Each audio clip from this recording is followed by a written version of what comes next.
Hello friends, আজকে আমি বানাবো পুঁই শাকের চচ্চড়ি। তার জন্য আমি এখানে পুঁই শাক কেটে নিয়েছি, সঙ্গে আলু দিয়েছি আর কুমড়ো দিয়েছি। ঠিক আছে, এবারে আমি এটাকে রান্না করব। তোমরা দেখতে থাকো আমার ভিডিও। দেখো, এটা রান্না করার জন্য আমি কড়াই গরম করে নিয়েছি। আর এখানে আমি নিয়ে নিয়েছি চিংড়ি মাছ কেটে ধুয়ে পরিষ্কার করে নিয়েছি। এবার আমি এর মধ্যে দিয়ে দেবো হলুদ আর লবণ।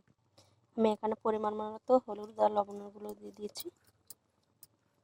দেখো, হলুদ আর লবণ দিয়ে আমি চিংড়ি মাছটাকে সুন্দর করে মাখিয়ে নিয়েছি। এবার আমি চিংড়ি মাছটাকে একটু সাঁতলে নেব, আমি পরে তেল দেবো।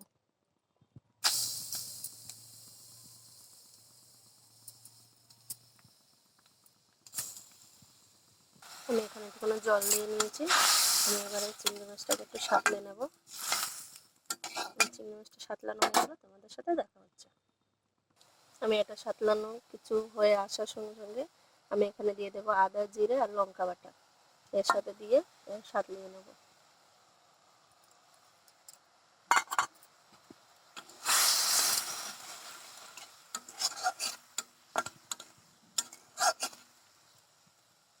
তোমাদের সাথে দেখা হচ্ছে। দেখো, এটা সাঁতলানো হয়ে গেছে আমার। দেখো, এবার আমি এখানে জল অ্যাড করে দেবো। আমি পরিমাণ মতো জল দিয়ে দেবো।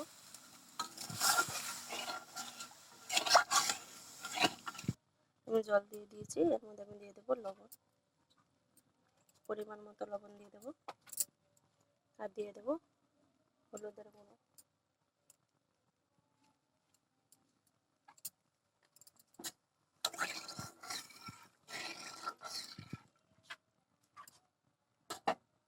এবার আমি এটা ফুটে ওঠা অবধি অপেক্ষা করব।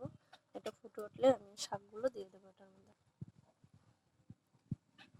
দেখো, জলটা আমার ফুটে উঠেছে। এবার আমি শাকগুলোকে দিয়ে দেবো, একে একে আমি শাকগুলোকে দিয়ে দেবো।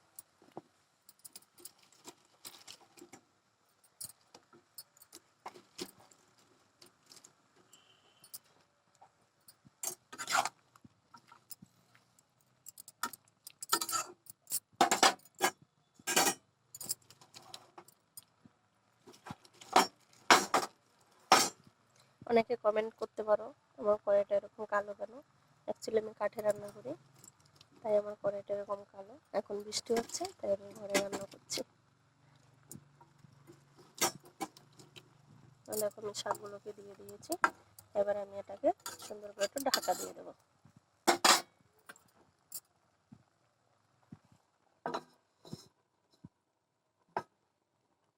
এটাকে আমি কিছুক্ষণের জন্য হতে দেবো, তারপর তোমাদের সাথে দেখা হচ্ছে। আমি ফাঁকে ঢাকনা তুলে নিয়ে একটু লাগিয়ে দিচ্ছি। দেখো, একটু নাড়াচাড়া করে দিচ্ছি আমি।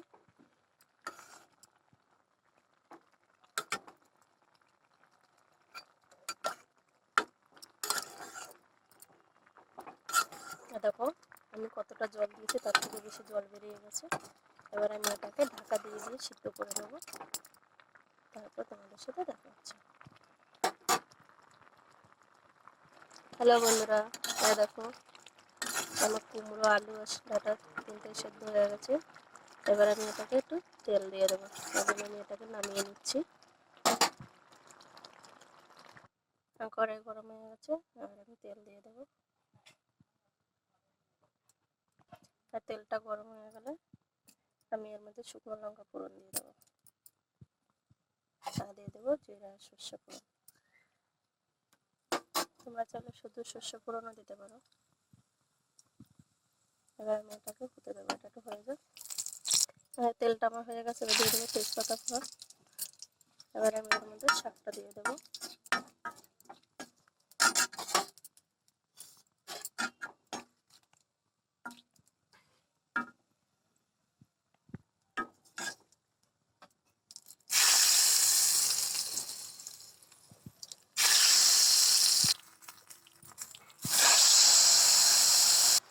দেখো, আমি এটাকে পুরো দিয়ে দিয়েছি।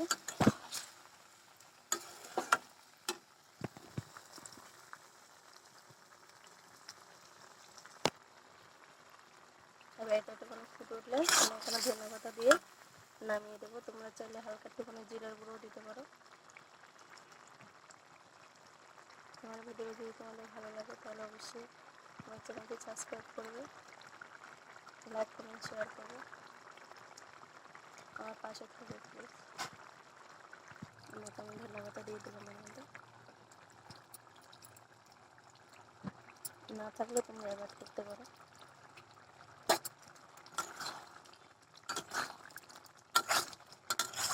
তোমরা চাইলে এটা রুটি দিয়েও খেতে পারবে, রুটির সঙ্গে এটা খেতে ভালো লাগে।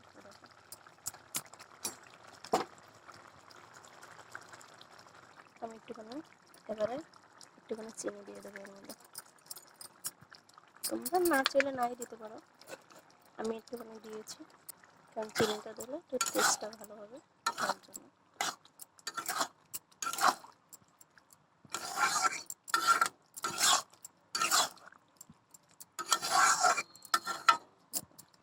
আজকে পুঁই শাকের তরকারি রেডি।